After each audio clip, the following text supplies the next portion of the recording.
ഇന്ന് നോമ്പൊക്കെ തുറന്നു കഴിഞ്ഞിട്ട് നമ്മളൊന്ന് പുറത്തു പോവാണ്. കാരണം എന്താ അറിയോ, ഇന്ന് ചമ്മിന്റെ വെഡിങ് ആനിവേഴ്സറി ട്രീറ്റ് ആണ്. നമ്മൾ ബീച്ചിലൊക്കെ എത്തിയപ്പോഴത്തേനതാ അവിടെ നല്ല മഴയൊക്കെ ഉണ്ട്. പിന്നെ ഓലെ നമ്മൾ റോട്ടുമെന്ന് കണ്ട്, പിന്നെ മഴയല്ലേ ഓലെ നമ്മൾ കാറിലേക്ക് ചാടി കയറി. പിന്നെ മഴ എപ്പോഴെങ്കിലല്ലേ വരുന്നത്, അപ്പൊ കുറച്ച് മഴ കൊള്ളണം പറഞ്ഞിട്ട് കുറച്ച് ആൾക്കാർ കയറാതെ നടന്നു പോവാണ്. ചമ്മിന്റെ വെഡിങ് ആനിവേഴ്സറി ആണെങ്കിലോ ഫെബ്രുവരിയിൽ, ട്രീറ്റ് തരുന്നതോ മാർച്ചിൽ. പെരുന്നാളായതുകൊണ്ട് തന്നെ ചമ്മി നാട്ടിൽ പോവാണ്. അപ്പൊ ട്രീറ്റ് തരാതെ നമ്മൾ വിടൂല പറഞ്ഞുകൊണ്ടാണ് ഇപ്പോഴെങ്കിലും ട്രീറ്റ് തരുന്നത്, അല്ലെങ്കിൽ പിന്നെ ഈ ട്രീറ്റ് മിസ്സാവും. പിന്നെ ഞാൻ ആദ്യമായിട്ടാണ് ഇപ്പൊ സൂഫി മന്തിയിൽ പോകണത് തന്നെ. ഇവിടെ സീറ്റ് ഇല്ലാത്തതുകൊണ്ട് നമ്മൾ കുറച്ചു നേരം വെയിറ്റ് ചെയ്യണം. അപ്പൊ കണ്ടില്ലേ, മന്തി വരുന്നതിന് മുമ്പേ കുറച്ച് ആൾക്കാർ കണക്ക് കൂട്ടാണ് എത്ര ആവുമെന്ന്. പിന്നെ ഞാൻ വീഡിയോ കാണിക്കുമെന്ന് പറഞ്ഞിട്ട് മറിച്ചൊക്കെയാണ്, പക്ഷെ എന്നോടാ കളി. ഇനി എനിക്കാണെങ്കിൽ ഇന്ന് നല്ല സന്തോഷം, കാരണം എനിക്ക് നാളെ എക്സാം ഇല്ല, പിന്നെ ഇവനും എക്സാം ഉണ്ട്, പിന്നെ എൻ്റെ അനിയത്തിക്ക് എക്സാം ഉണ്ട്. ഓ, അതിൻ്റെ ഒരു സുഖം. അപ്പത്തേനും എന്താ നമ്മളെ മന്തി വന്ന്.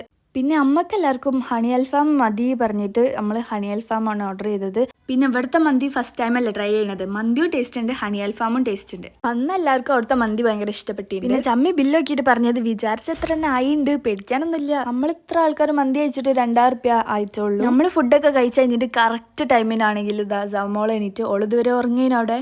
അപ്പൊ ചമ്മീന്റെ ട്രീറ്റ് അല്ലേ, വെറുതെ വിടാൻ പാടില്ല. അങ്ങനെ നമുക്ക് എല്ലാവർക്കും ഐസ്ക്രീം വേണം. അപ്പൊ ഞാൻ പറഞ്ഞു പെന്നിയിലേക്ക് പോകാന്ന്, അവിടെ അടുത്ത് തന്നെയല്ലേ. അപ്പൊ നമ്മളെല്ലാരും അങ്ങോട്ട് നടന്ന് ഫുഡൊക്കെ കഴിക്കേണ്ടന്ന്. ഏത് ഫ്ലേവർ വാങ്ങുമെന്ന് കൺഫ്യൂഷനിൽ ഞാൻ അവിടെ ഇരിക്കുന്നു. ചമ്മി ഇവിടെ റേറ്റ് ആവും പറഞ്ഞിട്ട് അമ്മക്ക് ആർക്കും ഐസ്ക്രീം വാങ്ങി തന്നില്ല. അങ്ങനെ നമ്മളെല്ലാരും നമ്മളെ സ്വന്തം പൈസക്ക് ഐസ്ക്രീം വാങ്ങേണ്ടി വന്നില്ല. പിന്നെ എന്റെ ഉമ്മയും ഉപ്പയും അവിടെ അടുത്തുള്ള ഷോപ്പിൽ ഡ്രസ്സ് എടുക്കാൻ പോയതാണ്. എന്റെ അമ്മക്ക് ബർത്ത്ഡേക്ക് ഡ്രസ്സ് ഇട്ടില്ല എന്ന് പറഞ്ഞിട്ടാണ് ഡ്രസ്സ് എടുക്കാൻ പോയത്. പിന്നെ ഓരോരുത്തരും ഓരോന്ന് വാങ്ങാൻ തുടങ്ങി. എന്റെ അനിയത്തിയാണെങ്കിൽ ഏതോ പൈനാപ്പിൾ ട്വിസ്റ്റ് ആണ് വാങ്ങിയത്. അങ്ങനെ ഓല് വന്നിട്ട് നമ്മള് ബാക്കി എല്ലാവരും ഐസ്ക്രീം ഓർഡർ ചെയ്യാണ്. പിന്നെ ഞാനിവിടെ എപ്പോഴും വന്നാൽ വാങ്ങണതാണ് സ്നിക്കി ബാർ. അപ്പൊ ഇന്നൊന്ന് മാറ്റി പിടിക്കാന്ന് വിചാരിച്ചിട്ട് ബ്ലൂബെറി വാങ്ങി.